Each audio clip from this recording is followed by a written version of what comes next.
안녕하세요, 정성진입니다. 오늘은 시련의 등장인물 중 티튜바에 대해서 함께 알아보는 시간을 가지려 합니다. 티튜바는 40대에 접어든 여인으로 세일런 마을의 목사 페리스의 흑인 노예입니다. 페리스와 티튜바는 어떤 인연이 있을까요? 페리스는 입교하기 전에 수년간을 바바도스라는 곳에서 상인으로 지냈는데요. 티튜바는 그때부터 계속해서 페리스의 노예로 살았습니다. 페리스가 목사가 되어서 세일럼 마을에 오게 되자 노예인 티튜바도 고향인 바바도스를 떠나 세일럼에 이르게 됐죠. 그녀는 엄마를 일찍 여인 페리스의 딸 베티 역시 지극정성으로 돌보며 지내왔습니다. 그러던 어느 날 그녀에게 상상도 못할 불행이 다가오게 되죠. 페리스가 세일럼에 부임한 지 3년 정도 된 해의 어느 날 마을에서 일어나고 있는 일련의 비청교도적인 사건들로 인해 사람들은 마귀 혹은 마녀의 존재를 입에 올리면서 이들을 색출해내야 한다는 의견에 입을 모으기 시작하는데요. 이때 이 흑인 노예 티튜바가 가장 처음 마녀로 지목되어 버린 겁니다. 대체 그녀에게 왜 이런 일이 일어나게 됐을까요?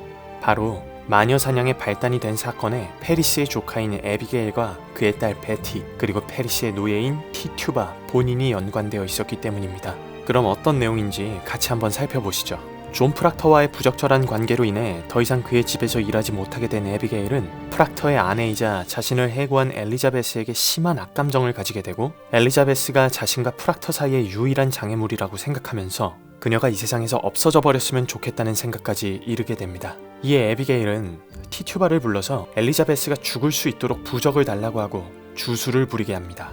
그 자리에는 에비게일과 티튜바를 비롯해 페리스의 딸 베티, 푸트넘의 하녀 머시 로이스, 존 프락터의 하녀 메어리 워렌 등이 함께했습니다. 숲속에서 불을 피워놓고 그 주변에서 춤을 추면서 솥에 스프를 끓이고 닭피를 마시는 등등 주술적인 행위를 했는데 이 모습을 페리스에게 들켰을 뿐더러 페리스의 딸 베티와 푸트넘의 딸 루스가 쓰러지게 되죠. 쓰러진 아이들이 제대로 의식을 회복하지 못하자 숲속에 함께 있던 소녀들에게 모든 사람들의 이목이 집중됩니다. 집중이 될수록 티튜바의 피해의식은 그녀의 불안함 속에 점점 더 커지게 되었겠죠.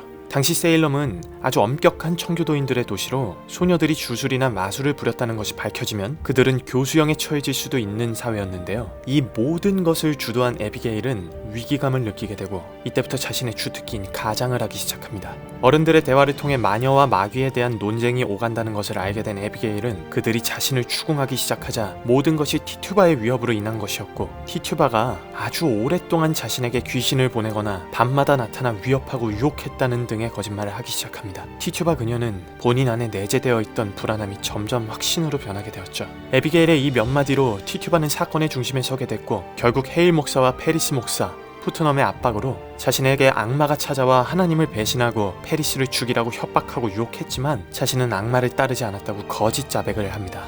게다가 악마의 추종자들이 누구냐며 끝없이 명단을 요구하는 사람들의 압박을 이기지 못하고 무고한 사람들의 이름을 부르기 시작하며 세일럼의 비극적인 사건, 이른바 마녀 사냥이 시작됩니다. 그렇다면 티튜바는 도대체 왜 이런 상황에 놓이게 된 걸까요? 자기 자신들의 죄인됨과 연약함을 인정하거나 돌아보지 못하는 사람들의 태도가 이런 비극을 낳은 근본적인 이유겠지만 당시 흑인들에 대한 심각한 차별과 인간이 가진 근본적인 죽음에 대한 공포가 흑인 노예 티튜바를 첫 희생양으로 만든 원인이라는 생각이 드네요. 1막 후반부에 티튜바는 자신이 주술적인 행위를 벌였고 악마의 마녀들이 아이들에게 마법을 걸고 있다고 두려워하며 이야기하는데요. 하지만 결국에는 본인이 이 모든 일의 죗값을 덮었을 것이라고 생각한 엄청난 두려움 때문에 아무 죄 없는 사람들의 이름을 이야기하는 모습에서 참으로 씁쓸함을 자아냅니다. 그녀도 흑인으로는 약자지만 모두의 이목이 집중되고 사람들이 본인의 거짓 증언을 믿어주게 되는 1막 후반부의 독백에서 결국 자신이 마녀가 되는 선택을 했다고 볼 수 있죠. 아무 죄 없는 사람들을 죽음으로 몰고 가고 있으니까요. 이 집에서 넓은 의미로 이 마을에서 일어나는 모든 문제는 결국 자신에게 책임이 지어질 것이라는 노예 근성에서 나오는 경계심. 이것은 작가가 1막 시작 지점에서 티튜바에 대한 인물의 성격을 미리 이야기함으로 인해서 더욱 안타까움을 자아내는 장면이라고 보여지네요. 여러분은 어떻게 느끼시나요? 이렇게 한 인물을 집중적으로 분석하는 것만으로도 당시 시대나 인간 본연에 대한 깊은 생각을 하게 되는데요. 단지 1막만으로도 분석할 것이 이렇게 많은데 앞으로 우리가 분석해야 될 것들이 얼마나 많은지 참으로 궁금해집니다. 이런 훌륭한 작품을 창작해내는 작가들은 정말로 대단한 것 같습니다. 긴 영상 봐주셔서 감사합니다. 그럼 축하합니다. 합격입니다.